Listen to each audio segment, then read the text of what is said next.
Good morning, everyone. Thank you very much for joining us, and I think we'll have various colleagues join us throughout our session. My name is Elizabeth Cousins. I'm the President and CEO of the United Nations Foundation, and on behalf of the World Economic Forum, I'm delighted to welcome you here this morning to our session. At the UN Foundation, we work with the UN and its partners on a range of issues that are all about building a healthier, better, and fairer world. And the Sustainable Development Goals, very centrally including ocean and climate action, are central to that mission, which is among the many reasons I'm delighted to be here today.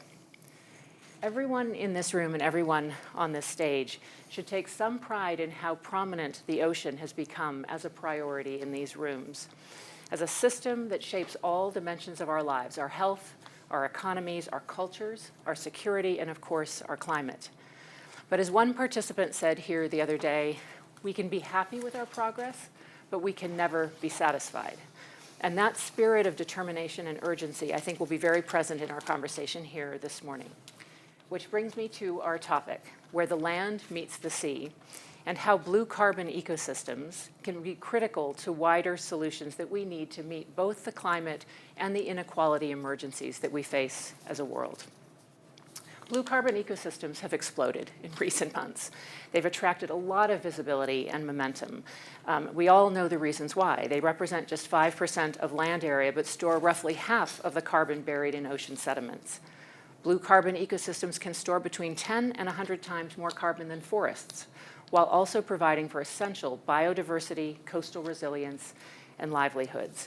And the extent of the benefits of blue carbon ecosystems has just attracted enormous enthusiasm in recent months, especially around blue carbon credits. It's no longer a niche topic, and I think we see that in the room today, and we see that in all the conversations we are having. But as with carbon credits more generally, there are critical questions of quality that we all need to solve collectively, and there are critical qualities also about the wider range of benefits of blue carbon ecosystems beyond the point of carbon sequestration, preserving habitats, supporting biodiversity broadly, and of course supporting the communities and individuals whose livelihoods depend on those habitats. Now, in this session, we bring together a wonderful panel, and of course, all of you in the room. We have voices across government, business, and civil society to talk about how to maximize the comprehensive benefits of blue carbon ecosystems for jobs, for food security, biodiversity, coastal protection, and of course, climate mitigation. We have a wonderful group of panelists to start the conversation, whom I'll introduce in a moment. And we will, when we open for conversation, want to have a very open and candid one in this room. So let me briefly introduce our panelists. First, Virginijus Sinkevicius, Commissioner for the Environment, Oceans, and Fisheries for the European Commission. Commissioner Sinkevicius led the EU's negotiations at the Convention for Biological Diversity in Montreal this December, and so thank you to you and all of your fellow negotiators for the incredible landmark of the 30 by 30 deal. It's an incredible wind in our sails, I think, as we go into this year. You've also been a real leader in bluing the green, or bringing in the blue to the European Green Deal, so wonderful to have you here. Mr. Nader Godrich is Chairman and Managing Director of Godrich Industries. The Godrich Group is one of India's oldest industrial groups. You have operations in India and 20 other countries. You sell products in 50 more. And you've been a real leader, you and your company and your family, in mangrove conservation. And you've played a key role in establishing the India Mangroves Coalition. Wonderful to have you with us. And Ms. Carla Gomez-Briones is a global shaper. You all know the global shapers here. They're some of the most interesting people at the World Economic Forum, if I can say that. Wonderful to have you, Carla. You're a global shaper of the Quito Hub in Ecuador. You're an international development practitioner, a feminist. I hope we can all say that we are feminists, and a climate advocate. And I hope we can all say that too. We will also bring in Christian Teleki, Director of the Ocean Action Agenda at the World Economic Forum, over here in the room. Christian is our fearless leader, as we all know, in these rooms, and we'll bring you into the conversation as we sum up towards the end. So again, thrilled to welcome you all. And I want to move immediately to our panelists. Virginijus, Commissioner Sinkevicius, I want to start with you. Given the EU's engagement in negotiations at the Convention on Biological Diversity, your own personal leadership in bringing the blue to the European Green Deal, how do you see the evolving role of blue carbon? How can it help us tackle several of our major issues and goals at once? And what kind of leadership and tools do we need to be able to bring it to best fruition? Good morning to everyone, and of course, thank you very much for having me. To begin with, I probably think that we always have to sort of fight for the role of the ocean to be featured in any international agreement, in any transitional to green agenda, because I think due to limited knowledge of the ocean, its role very often underestimated. Even so that, the recent scientific report clearly says that 2022, the amount of heat that is stored in our oceans reached record high. So oceans play a key role, its potential hugely untapped, and I think we have to ensure that it's being featured enough. So of course, great step at COP15, and I'm very thankful to everyone who have been there, who participated, who pushed, and not only being in Montreal, but years before that, because it was the result of long years of work. And we now share this very joyful moment, but very important that in 7 years, when the deadline comes, we know that we have implemented what we have achieved. So those 30% to protect the world's ocean is going to be extremely important milestone to be reached. That would definitely give a completely different impetus and would allow to decrease the pressures that our oceans is facing. But what's very clear, I think, that without blue there is no green. There can be only yellow. So we have to ensure that the oceans remain healthy, oceans ecosystems remain healthy, and 30% of protecting it can play a vital role to that. Nevertheless, it's not enough. We already see that human activities puts enormous pressures, and some ecosystems are destroyed. So I'm sure the other speakers will speak about it more, but restoration of the ecosystems also has a key role to play. I'm happy we moved forward with that, and there is a 30% restoration target at the COP agreement too. However, we need to ensure that it's a proper restoration efforts, and that, of course, it immediately deployed with the sufficient funding. Nevertheless, looking ahead, there is still lots of work to do. And I think the first thing on which we have to concentrate and invest all our powers and energy is the so-called BBNJ, the negotiations on the protection of the high seas, because we cannot have real ocean protection if we don't have a set of rules of what happens on the high seas. So I think this is the direction which we have to head and ensure that this really good year, 2022 was honestly a good year for the world's ocean, would be continued with even better results. No, thank you. Can I ask one follow-up question before going to Mr. Godrich? So we need more momentum. We have critical milestones still ahead, and you mentioned the high seas negotiations coming. What do we need to do to really accelerate leadership and commitment and keep the pressure up? What do you think are the most critical moves we need to make? I think, of course, knowledge plays a big role, and especially in those parts where if you go to those nations which they thrive on ocean, you don't need to tell them. They will teach you everything and tell you everything. But to some extent, countries who just have a coastal states and so on, they do not really evaluate the possible potential. So I think the knowledge would help a lot, and there is huge untapped potential, economic as well.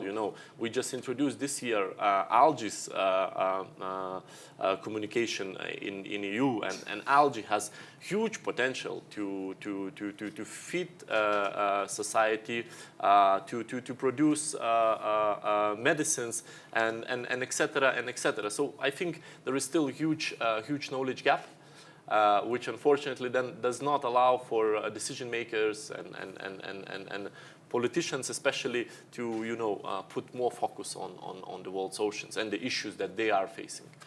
Wonderful. I hear knowledge gap and also the potential for new and more diverse coalitions to really keep the pressure up, especially from countries who really, and communities who really depend so centrally on the ocean. So thank you. Mr. Godrich, Nadir, great. Want to go to you next. So Godrich Industries is a leader in mangrove conservation and blue carbon, including your role in establishing the India Mangroves Coalition with other partners. Can you expand a little bit on the role you see for corporate leadership in this area and how you can bring even more attention to the issue of accelerating investment in high quality blue carbon? Right. It is no longer climate change within a tolerable range. A crisis is what it's about, with fires, floods, as well as drought. Every week a constant blast, far worse than seen in the past. If we must, we will adapt. Prevention, though, would be more apt. There is a cost to adaptation. It's rising fast in every nation, as well as for the world at large. This will be a heavy charge. In fact, we should all conclude prevention would be far more shrewd. It actually would cost much less and avoid a lot of stress. In capitalism's early days, we see social responsibility in some degree to dissipate the urban gloom. Both Cadbury, Lord Leverhulme, then pioneered the company town. In India, this example has come down. My grandfather probably saw these examples and found no flaw.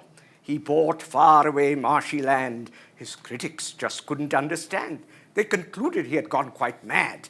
But today, we are glad, not sad. A township then slowly arose, and this is where our business grows. We provided every needed tool, housing, hospital, and school. My uncle, known as Sorabji, way back could clearly see the environment was under stress. Neglect, he knew, would be a mess. In saving tigers, he played a role. The environment was a major goal. Our creekside land was reserved. The mangroves there, well preserved. And all of you should understand, this was 2/3 of our land. And from my office, I gaze out there, a Mumbai view that's very rare, with greenery all the way until you sight New Bombay. And now and then with friends I float on a gently moving boat with pink flamingos in full flight. To my mind, a splendid sight. And now it is our aspiration to pursue research and conservation and spreading awareness all around. The strategy is very sound. Under my cousins, Firoza and Jamshid, I'm very sure that we'll succeed. At first, there was benign neglect. But thanks to research, we could select an approach that's more integrated. This is widely appreciated. Many innovations have been tried. Our mangroves are ISO certified. We were the first off the block. Of all our species, we've taken stock. Our fishermen's livelihoods are preserved. Flood prevention is usefully served. Carbon is sequestered, we all know, as our mangroves steadily grow. It is indeed a cause for good cheer. That is 60,000 tons each year. Over 1 million tons is now the stock. So much carbon we could lock. For us, it's clearly understood preserving mangroves is really good. And for all the good work that's been done, many sustainability awards have been won. All this is great cause for celebration, but more can be done with collaboration. And all of us should now rejoice that WWF and Godrich Boyce are training the youth of 9 coastal states. This should open the knowledge floodgates, and enlightened citizen participation enables mangrove preservation, which leads to biodiversity conservation and several benefits to the world and our nation. Godrich and Boyce's recent mission was setting up the Indian Wetland Coalition. There are many partners we can see: Wetlands International, WWF, and GIZ. India's Ministry of Environment is very much there. Forests and climate change. CII have a share. This extensive collaboration is very good for the nation. Mangroves are good for soil retention. They ensure flood prevention. Biodiversity is maintained. Ecotourism can be attained. Profitable fishing is sustained, and from trees, much can be gained. Pongamia is a case indeed. If we plant it, we can succeed. It can tolerate salinity, and it has the ability, with just a little bit of toil, to provide us with protein and oil, and useful chemicals as well. Multiple benefits, as you can tell. including carbon sequestration, an essential benefit for any nation. So collectively, let's all unite. Let's keep the benefits in sight. And if we do what's just and right, I am sure, with all our might, successfully, we will get there to a brave new world that's green and fair. Thank you. Okay. All right.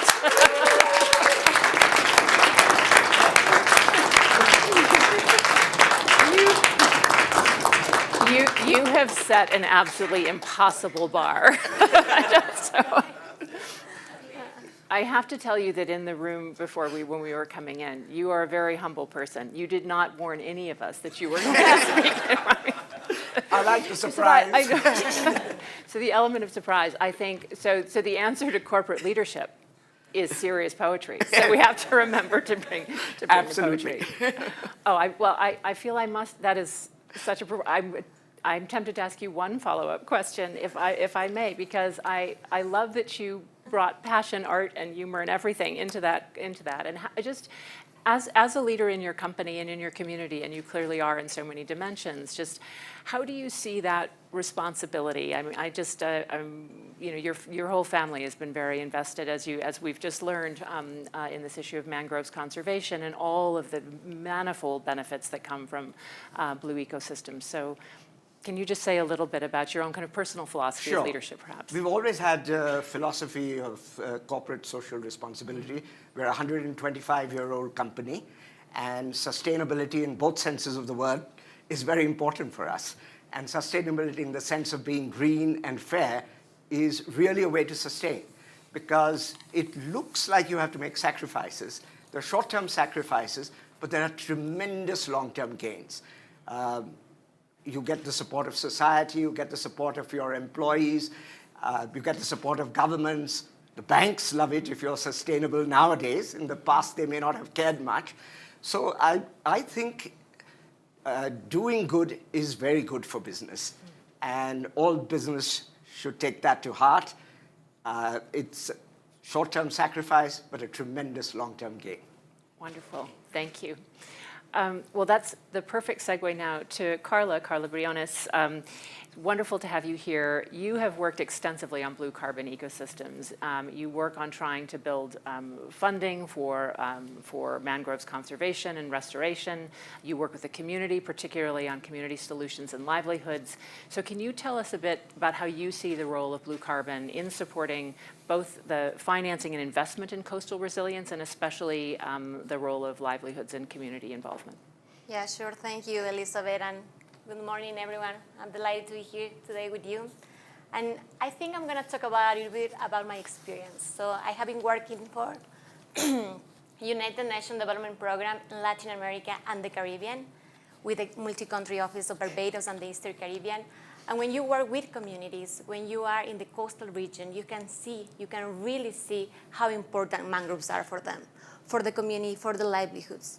So when I was invited to this session, I really like the name, Where the Land Meets the Sea, because I think we have to see the nature as an ecosystem, and because everyone depends on it. And usually when we talk about blue carbon projects, it's quite difficult to digest what is blue carbon, what is blue carbon ecosystems.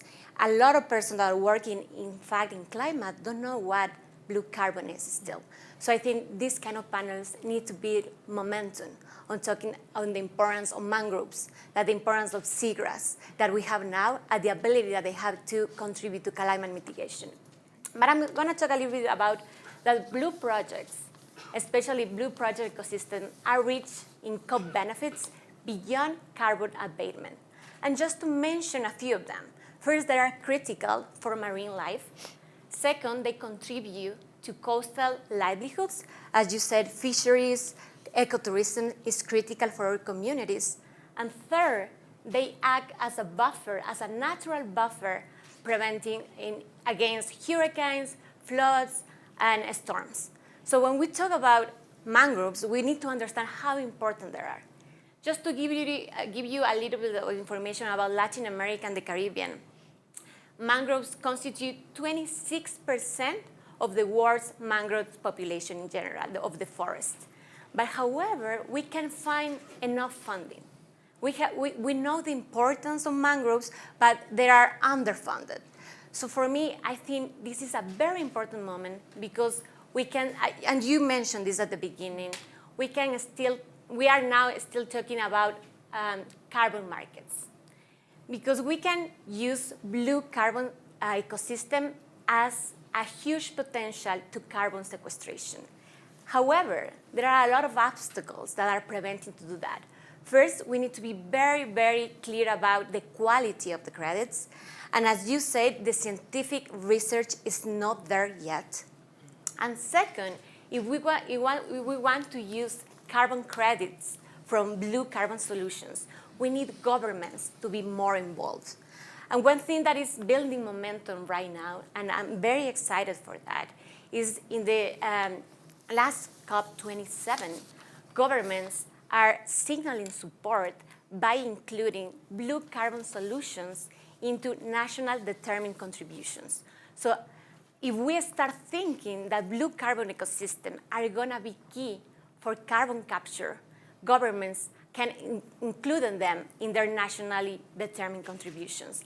And for me, this is a unique momentum because we can start raising funding for protect our mangroves through this connection between carbon sequestration and protect our oceans too. Oh, wonderful. Can I just ask you just another follow-up question? I mean, you talked about the knowledge gap in terms of the quality. Is there a policy gap as well in terms of people's understanding of the full potential and engagement with communities, perhaps, in thinking about how to develop quality projects and initiatives? Yeah, of course. And I think this is critical because I think in terms of public policy, we are not yet there. And especially, I think I have the voice from developing countries. I'm from Ecuador, and in Latin America in general, we are not thinking about the opportunity of mangroves as carbon capture. And I think the governments need to be more bold, and they need to be more secure of the opportunity that we have in our oceans. And when I say that, is the main hurdles, the main obstacles that we are facing now is first that we don't have financing from the private sector. So I think there's where the government needs to act. The government needs to have this kind of like projects, these pilot projects that are going to show feasibility and they're going to build track record so private investment can go into this new sector that we are going to talk about, blue carbon. So I think governments now, especially in Latin America, have a pure potential. But I had the opportunity to talk with several policymakers in my country, and when you talk with them, they are not thinking now in sustainability because their main priority now is employment. The main priority now is growth because we have to differentiate what developing and developed countries are talking now on that. So I think from our perspective, we need to see mangroves not only as an option to carbon sequestration, but also we need to talk about the importance of livelihoods, especially from people in the communities. Wonderful. Well, thank you all for a great set of opening reflections and perspectives. I want to ask all of you in the room to just take 1 minute before we open for questions, to take 1 minute to turn to a neighbor and share a reflection from what you've just heard that inspires you, gives you a fresh idea. I'll give you 1, maybe 2 minutes, and then we'll open for questions. So speak among yourselves for a moment. What wonderful. That was extraordinary. Congratulations. Yes, I want to take a photo of your poem. Yeah, it was beautiful. I think she recorded it. I'll send it to you. Yeah. Do you have a card? A card? Yes. Yeah, I have LinkedIn. I can contact you by LinkedIn. Okay, great. great. Yeah. Great. Contact me by LinkedIn. Yeah, that was beautiful. Thank you very much. How long did it take to create this? Some of it I'd written earlier, and the part was very specific to this. Took me about 2 or 3 hours. Yeah? Yes. Oh, okay. I make most of my stories.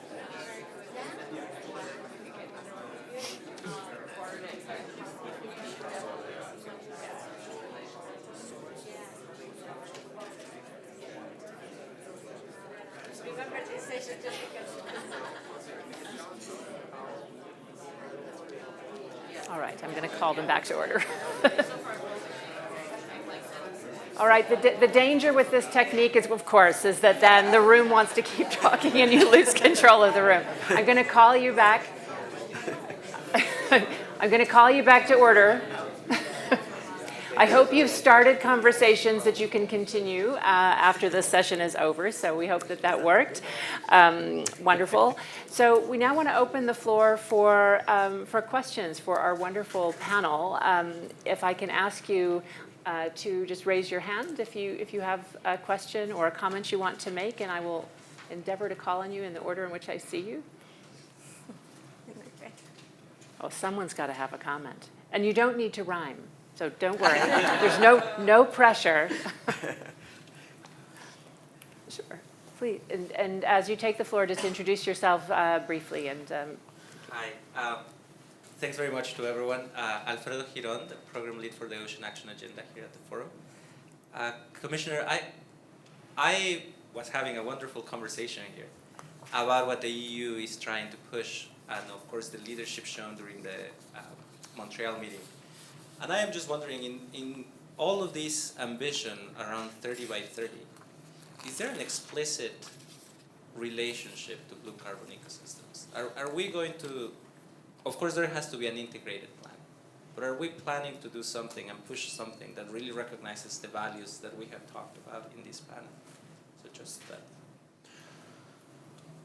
So I think it was very well said about the government of particular country, but overall I think we have a very similar situation where the potential of blue carbon is still very much untapped. Even so that nature-based solutions, which we managed to again advance significantly in COP15 conclusions, can be the solution.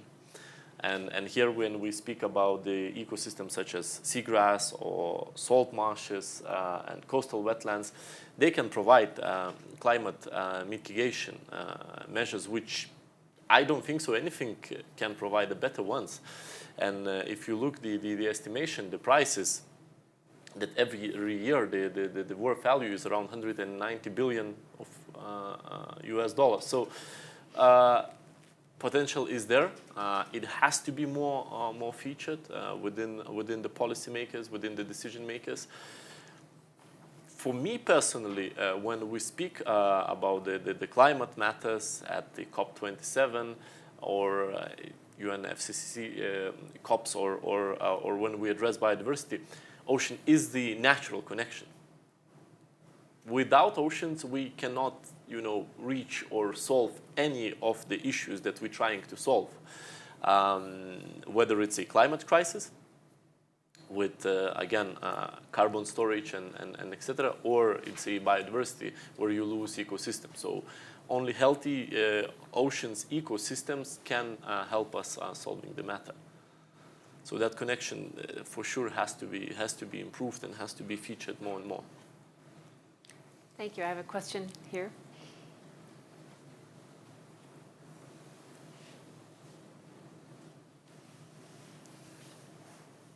Thank you. My name is Uwe Heuser. I'm an editor with the German weekly Die Zeit, and I run the green department of our paper. I have two questions, which are going to tell you that I'm pretty new to this, to the subject of blue carbon. First is, how much are we talking about conserving what has been there already, and how much are we talking about adding sort of CO2, the basis for more CO2 sequestration? So what potential is there not only keeping what we have, but actually adding up? And the second question related, I recently commissioned a story about an algae project in Namibia, where they try to grow a certain type of algae, which is very good at storing CO2. Which of course also has an air of manipulation. So that's my second question. Is there also a danger in sort of toying with nature underwater? Well, there's the general problem of toying with nature that I think we've unfortunately all learned too much. But who would like to take these questions? Maybe Carla, you can start. I think from my perspective, now what we want to see, especially in Latin America, we want to preserve and restore what we already have. We are, in the project that we are working now, especially with communities, maybe it's from another point of view, but we have seen the potential that mangroves have now to capture carbon. And in a certain way, for me, it's very concerning, even more than terrestrial forests, because mangroves can act as carbon sinks. They can really capture carbon, or on the other side, they can be sources of greenhouse emissions. So it's very critical in the point that we are now, and I think the focus that we have right now, and maybe I'm talking from my perspective, working in Latin America and the Caribbean, is how we can involve communities so they can protect their mangroves, they can protect their their wetlands, and they can even continue working there in the sustainable way that they have been doing. But the problem that we have now is that we have seen a lot of coastal development that is like taking away all the mangroves. We have seen a lot of pressure in our oceans due to plastic pollution as well. So from my perspective, the point of view that we need to have now is to restore them, protect them of the human activity. Nader, you wanted to come in. I would also like to add that in India also there is coastal development which causes mangroves to be cut down, and then we have terrible flooding, so it's not the right kind of development. But conservation, and there are wetlands which have been destroyed which can be reconstituted, and that is very important. We helped with a project in Odisha where we helped the women in the coastal areas to have mangrove nurseries. Then they planted the mangrove trees. The fisheries came back, and a lot of carbon sequestration could be done. So wherever mangroves have already been destroyed and nothing else has come, they can be restored. And I think both are very important.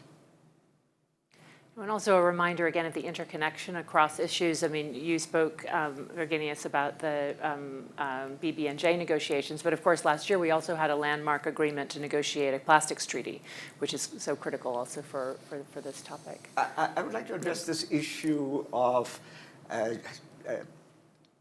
whether you can make interventions. As she said, we have to be very careful about interventions, but we shouldn't rule them out. But we should study them very carefully because there are a lot of unintended side effects. And in India, we are doing experiments to provide nutrients in the ocean to grow much more algae. But we want to study those experiments carefully before we recommend it on a larger scale. Really critical.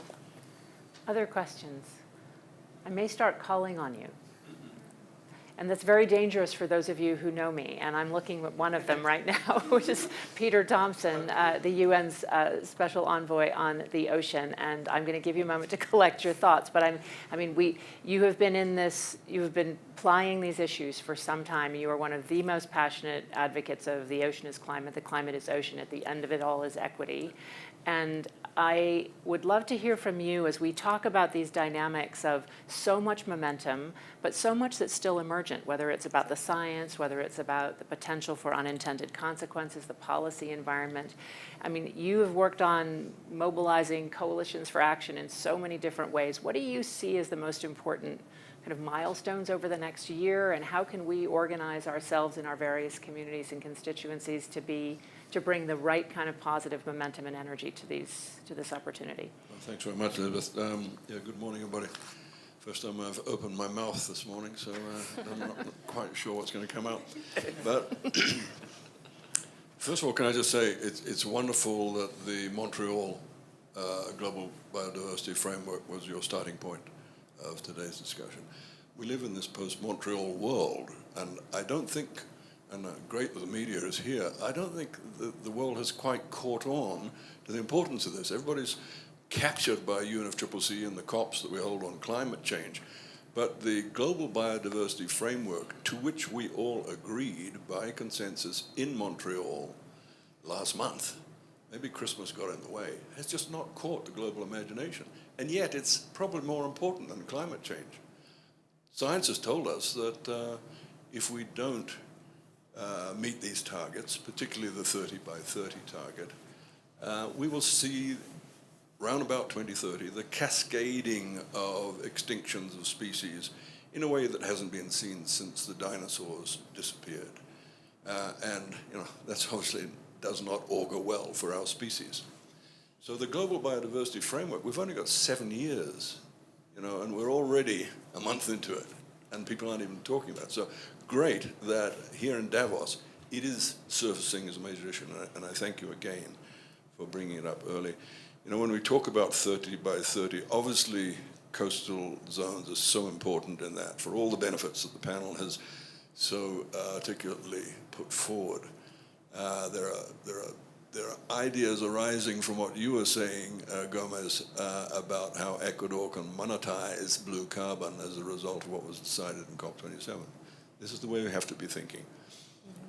All my life, I've been against the idea of putting a dollar against nature. You know, I think nature is our mother. You can't put a dollar against your mother as to what her value is. But I have now come around to the point of view that we have to put a monetary value on nature wherever we are coming up against our problems. And, you know, that's companies and that's governments. Everybody has to show nature on their balance sheets. And there's a meeting coming up next month, and again, it's not being talked about enough. It's in Vancouver, 2nd to the 10th of February, and it's called Impact 5. It's the Marine Protected Area meeting. It happens every few years, and it's IUCN, and in this case, the Government of Canada putting it on. And this is our first best opportunity, actually, to put some teeth into the global biodiversity framework. Why? Because we can set out on this road of getting 30% of the ocean protected. And we are doomed to failure on this, I can tell you as somebody who comes from a developing country, if the world expects developing countries to carry this burden for the benefit of basically the industrialized North, that we put aside 30% of our forests and oceans, you know, where we currently get our fishing licenses from, and set that aside for the benefit of the global community. We can't afford to do that. And there are very good examples of huge marine protected areas that where the governments are saying enough, we can't retain these anymore because we've got to pay our bills. So, as John Kerry said the other day here, money, money, money is what it's all about. So we have to find in Vancouver the formulas whereby we can fund that 30%. And not expect LDCs and small island developing states to carry that burden on behalf of the rest of the world. So I've been putting forward the idea of a tax on shipping on the high seas. Currently shipping just gets off tax-free.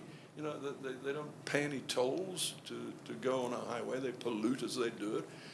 And every shipping company that I've talked to about the idea of them paying a toll thinks it's a great idea as long as it's universal. They don't have any objection at all.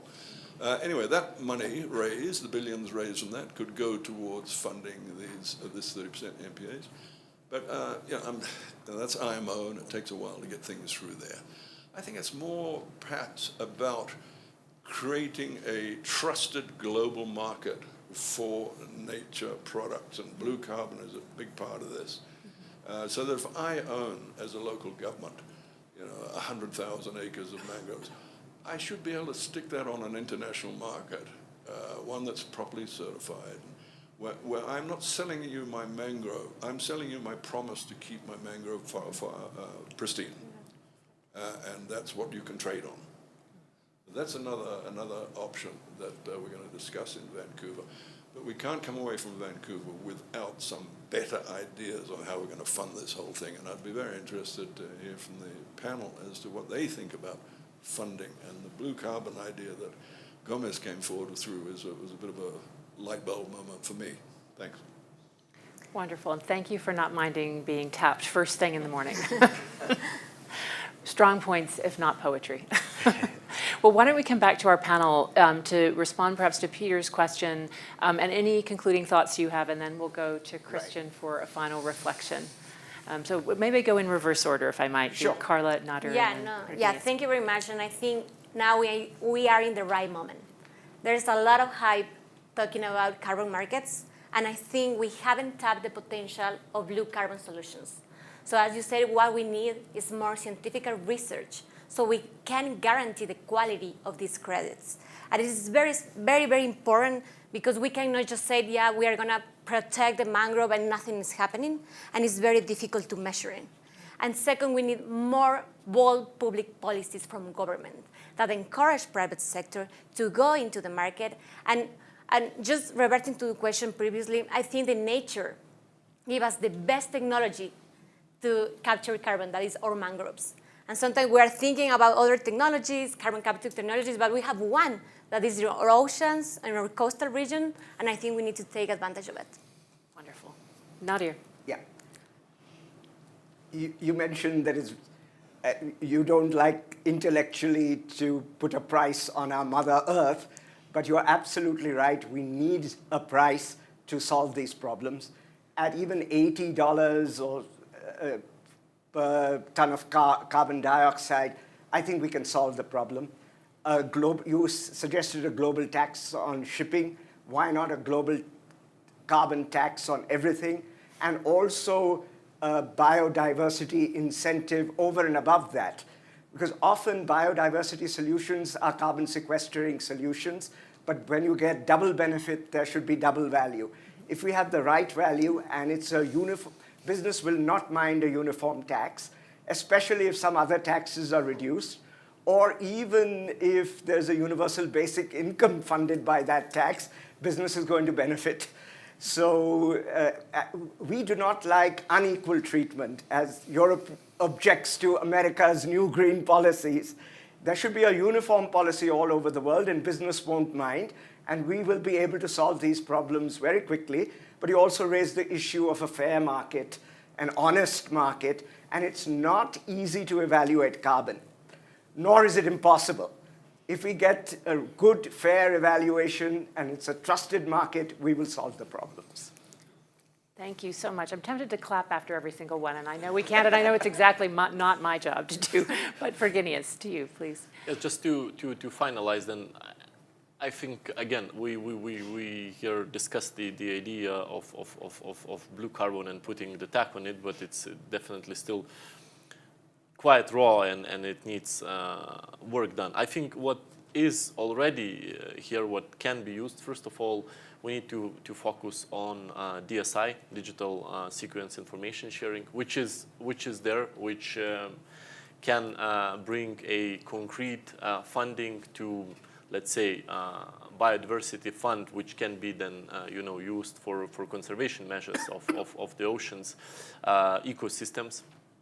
And I think it's an easy solution, which again, most of it's worked out, and we have made a major move forward at the COP15. I fully agree that we will have a number of important meetings next year, including the one in Vancouver, the one in Panama, the BBNJ one. So we can definitely continue the momentum. I think what we really need, this ocean community, which is not that large if you really think of, to agree what is that idea which we want to follow, which we want to push through this year. Because also in meetings here in Davos, I feel there is many ideas that been put on the table, and then we miss that following up with them. So we really need to agree of what would be the key for us to follow up. We are in the process of agreement on plastics, and that will take some time. The mandate is good enough. But what would be the other issue? Is it the funding? If it's the funding, then we need a working mechanism. And I think these meetings can be the right momentum to really finalize with the mechanism of how funding could be a sustainable and the one which really reaches the ground with concrete projects. Thank you so much. Christian, a final reflection before we thank everyone. Thank you very much. Fantastic panel, and extremely memorable. Thank you, Nadir, for that. I was sitting there thinking, there once was a businessman from India, so I'll let you complete that limerick. But thank you so much for that. Some terrific reflections here, and I really appreciate some of your words when you're talking about partnerships and the importance of partnerships being inclusive and diverse, including civil society, business, government and making sure that we're doing right, not just in terms of thinking of profits, but how it can benefit communities, I think is extraordinarily important. You talked about, Nadir, doing good is very good for business. Absolutely. We want others' business to think about, but it's hard. It's hard, and it's going to be hard, but the long-term gains are going to be enormous, and I think we really need to recognize those. Commissioner, you talked about the ocean being a natural connection and bringing us together. Certainly, it divides us geographically, but it brings us together, and it's brought us together here in Davos in some of the conversations that we've had.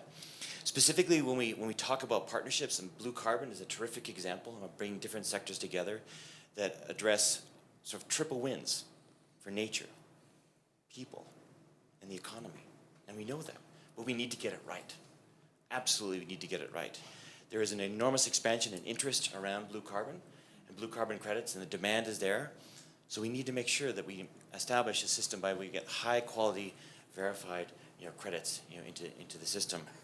So with that, and you think about partnerships, I'm delighted to let you know, a little over an hour ago, the World Economic Forum signed a letter of intent with the government of Indonesia to support blue carbon restoration and their ambition to do that and bring that to fruition to achieve those triple wins. This is part of a longer series of partnerships that the World Economic Forum's Ocean Action Agenda is going to establish so that we can continue this journey and help establish those really systems that are going to benefit communities and the economy and nature going forward. So we're really excited to look forward and working on that. We've been pleased to work with Indonesia as our first partner. Some of you may have noted that in Bali in November, we supported the government of Indonesia to launch a new stakeholder group with the G20, the Ocean 20, O20, and we're ever hopeful that India, in their presidency this year, will take that forward and use this as a platform to translate, Commissioner, that ambition, those ideas that were being talked about here into action and impact. And we've had a number of meetings to ensure that we're really translating that into impact. So again, thank you for this terrific panel, some great insights, and thank you all for joining us. And with that, I'll hand back to you, Elizabeth. Well, thank you, Christian. It just leaves me, first of all, to thank the World Economic Forum for bringing us together, to thank Christian, you and your incredible team who have been extraordinary in preparing for this panel, to thank all of you for your extraordinary leadership, your insight, and your poetry, and to thank you all for being here. So enjoy the rest of your day, and onward. Thank you.